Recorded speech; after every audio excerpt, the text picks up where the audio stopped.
estamos aqui novamente com o nosso programa Magia Real, dando aqui os nossos toques, as nossas orientações, nossas observações, o que a gente acredita ser interessante aqui para passar para vocês sobre esse universo imenso que é a magia e todos os seus desdobramentos aí na vida das pessoas. Hoje, especificamente, eu quero falar aqui com vocês, a gente trouxe uma temática que, enfim, está começando a voltar aqui novamente para a sociedade, mas houve um tempo que foi muito utilizada, mas que, infelizmente, por algum motivo aí, essas práticas já não têm sido mais utilizadas, ou pelo menos não tão utilizadas, que é o benzimento, que é a benzedura. Hoje a gente vai falar dos benzedores, das benzedeiras e dessas pessoas que carregam aí algumas qualidades especiais no trato aí com o tratamento das pessoas com as mais diversas enfermidades. No passado a gente viu muito isso, né? Hoje está difícil da gente encontrar uma situação mais corriqueira de uso disso. Cada vez a gente vê menos aquelas benzedeiras famosas, né? Nas regiões mais suburbanas das cidades. Nas metrópoles sempre foi bastante difícil, apesar que aqui em São Paulo eu me recordo da gente ter tido uma quantidade muito grande de benzedeiras, mas que de um tempo para cá isso se diminuiu. Sejam porque essas senhoras, esses senhores acabaram partindo, né, e acabaram não transferindo esse conhecimento para outras pessoas, seja porque houve e ainda há o surgimento de novas técnicas, vamos chamar dessa maneira, de trabalhar com o que a gente convenciona chamar de o tratamento espiritual, o tratamento transcendental, astral, né? Os tratamentos que não estão exatamente vinculados com o nosso corpo físico. Ainda que essas benzedeiras, né? Eu me recordo que eu fui várias vezes tratado por essas pessoas, desde a minha tenra infância. Minha mãe levava a gente numa senhora, que eu tenho um profundo afeto hoje por ela, talvez tenha até sido em função daquilo que eu comecei a adentrar aí dentro desse universo da transcendentalidade, como eu gosto de chamar, e ela me tratou várias vezes, a mim, várias crianças ali da vila onde a gente morava, sempre com esmero, com atenção, e com uma eficiência, que é importante dizer, muito grande, né? Essas senhoras sempre conseguiram trabalhar ali geralmente com algum vegetal, geralmente com alguma planta de poder, como a gente chama, seja a vassourinha, né? Algumas trabalhavam ali com arrudas, com alecrins, com outras ervas, ali cruzando, benzendo ali as pessoas, particularmente as crianças, né? Que as mães sempre levavam nessas senhoras, e com um nível de eficiência muito grande. E a gente sempre se perguntava, né? Eu sempre me perguntava naquela época qual era o sentido daquilo. Hoje, alguns estudiosos associam a efetividade da benzedura ao que eles entendem do poder da fé do indivíduo. Ou seja, a pessoa acredita que aquilo ali vai funcionar e aquilo passa a acreditar, aquilo passa a funcionar.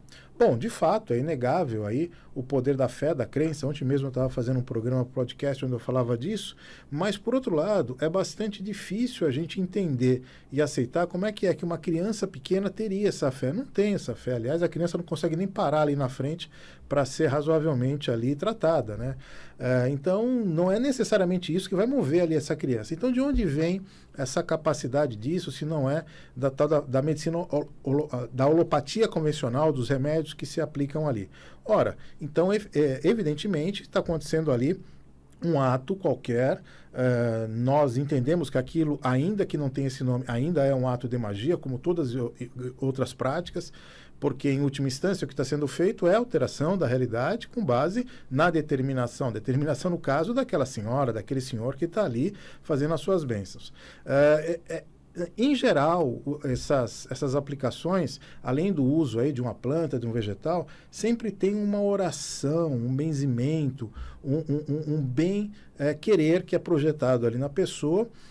E na nossa experiência, a gente tem acompanhado que também com a presença grande de outras consciências espirituais que acompanham ali aquela pessoa, né? Muitas delas, inclusive, foram iniciadas nessas práticas por conta de uma transferência de conhecimento dessa desse agrupamento de espíritos que lhe acompanham, às vezes com destaque para um, para outro. É muito normal, inclusive, elas chamarem essas forças de santos, né, meus guias, meus mestres. Muitas dessas senhoras, inclusive, receberam esse conhecimento de forma ancestral, pelos seus antepassados, uma mãe, uma avó, e a coisa foi passando, geralmente oralmente, mas independente da forma e da aplicação, e sempre a gente vê alguma particularidade aqui, outra ali, a eficácia disso era muito grande, ainda é muito grande. Não é porque hoje nós temos outras técnicas, várias outras técnicas de trabalho nos campos astrais, nos campos espirituais das pessoas, que diminuiu a eficiência disso, muito pelo contrário.